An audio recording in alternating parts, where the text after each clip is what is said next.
Television Dude here, and I've been tagged. I've been tagged by Crow111, and I don't know who originally started it. I know it's been going around, I guess, but Crow's the one who's tagged me, so that's who I'm going to mention. It's a kind of a weird, silly tag, but let's just get right to it. But well, actually, before I do that, I thought I'd show off my Castlevania Symphony of the Night wall hang that I bought offline that I really, really love. I want to get more of these. Thinking about getting an Okami one as well. And this guy here, I got this at a thrift store for $2. I guess it's called a Death Liger. Lion of Chaos from the Duel Masters line, I think. Of figures. I guess if you click this here, his legs do like that. Oh, let me get that right there.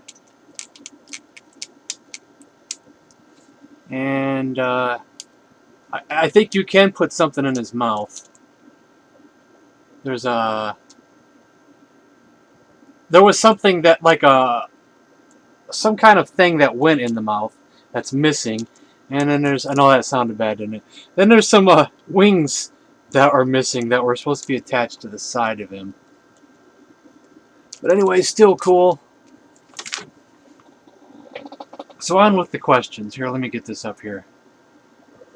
What game in your collection would you like to have boxed and complete? Well, herein lies the problem.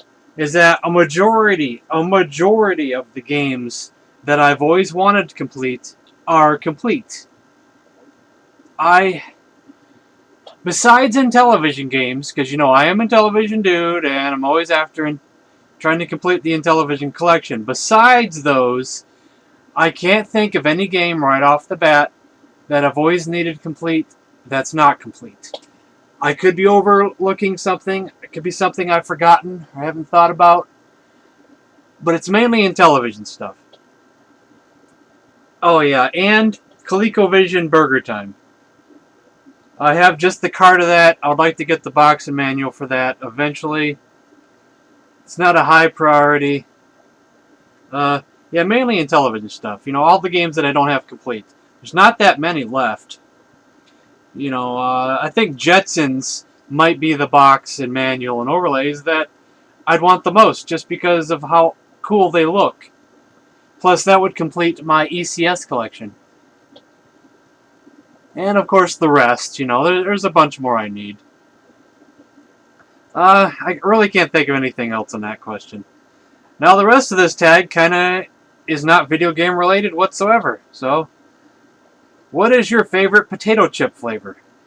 Do Doritos count as potato chips? I don't really buy chips anymore. I try to stay away from them completely. If Doritos count, Doritos is the answer. If you're just talking about a potato chip flavor, I guess barbecue maybe. Sour cream and onions, not too bad. If I'm eating it with French onion dip, I just want regular old potato chips. Regular flavored potato chips and or regular flavored Pringles. Yeah, some of those Pringles are good too, like barbecue, pizza flavored, those are all good. But I haven't bought chips in the longest time. And question number 3. What is the best vacation you've had and where would you like to go? And hold on a second while I get a drink here.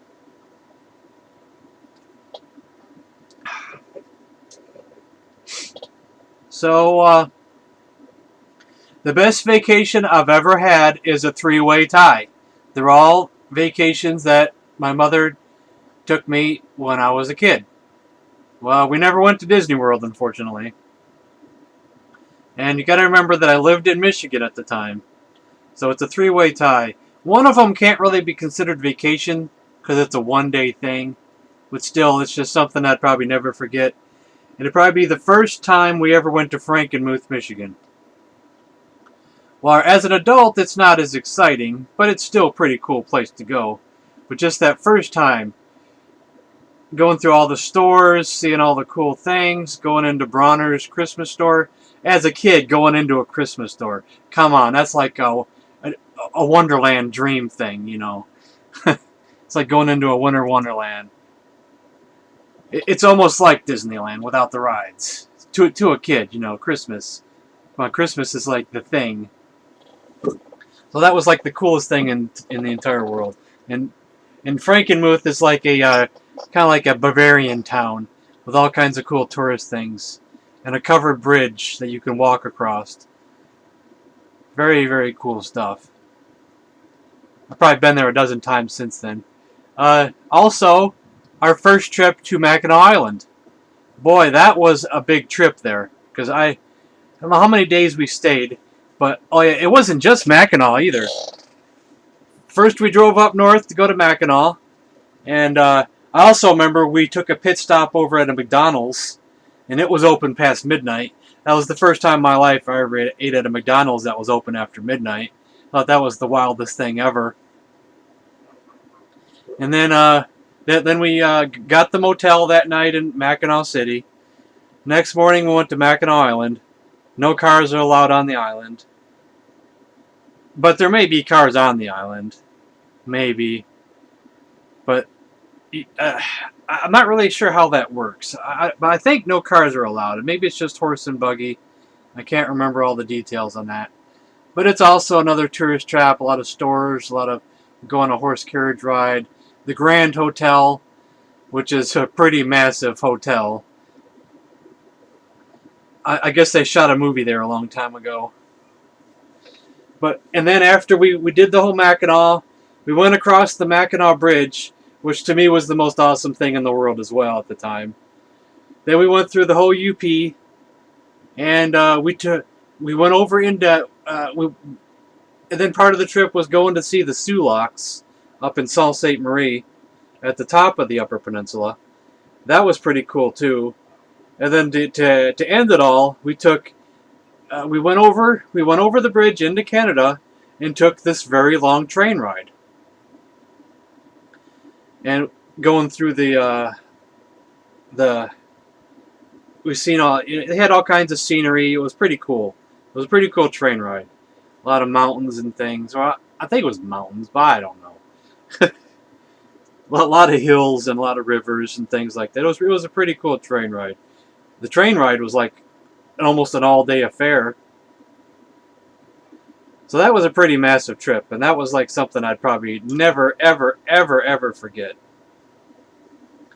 And then the third one would be when we came down to where I live now. That was because we lived in Michigan and we came down here to the Smoky Mountains, Pigeon Forge, Gatlinburg, all that stuff. We came down here twice for vacation, but the first time I think was the most memorable. Definitely the most memorable. Going down south, to me as a kid was the coolest thing. Hearing people with southern accents was the coolest thing. As a kid, I thought that was so awesome. And we went to Gatlinburg. We probably... I don't know what was here in Gatlinburg at the time when we came down the first time. That was probably around 86, 87, I'm guessing. Or hell, it may have even been 88. Can't remember how old I was at the time. It's whatever year... I remember a t-shirt we got. In Tennessee, the state of Tennessee was celebrating its bicentennial. And that was one of the t-shirts I got as a souvenir. So it was whatever year that was. I'd have to look that up on the internet. Which I probably could do right now as I'm talking. But we also went into Gatlinburg. Probably did Ripley's. Probably did Ripley's Museum. And we went up to Cherokee, North Carolina. They had a cool tourist thing there with the Indians and things. Oh, neither time did we ever go to Dollywood. It wasn't until I moved down here that we did that. Here in the Tennessee Bicentennial.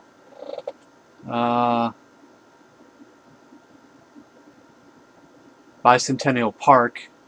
I just want to know when it was. Google sometimes is not the best at giving you when is Tennessee bicentennial. Sometimes you got to be more specific, and sometimes you don't.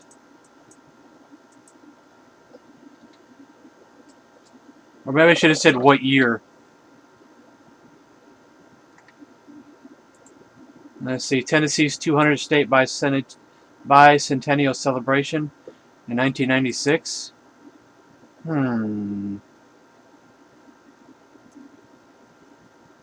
Tennessee Treasures, a traveling historical exhibit, inaugurated the bicentennial activities in 93 to 94.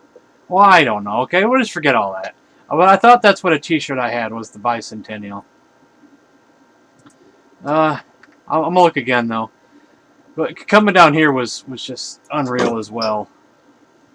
Going down south. Now I live down here, so now it's not the same thing, you know. Now it's just my home. It says 1996, but that's not when we came down here. I came down during the 80s.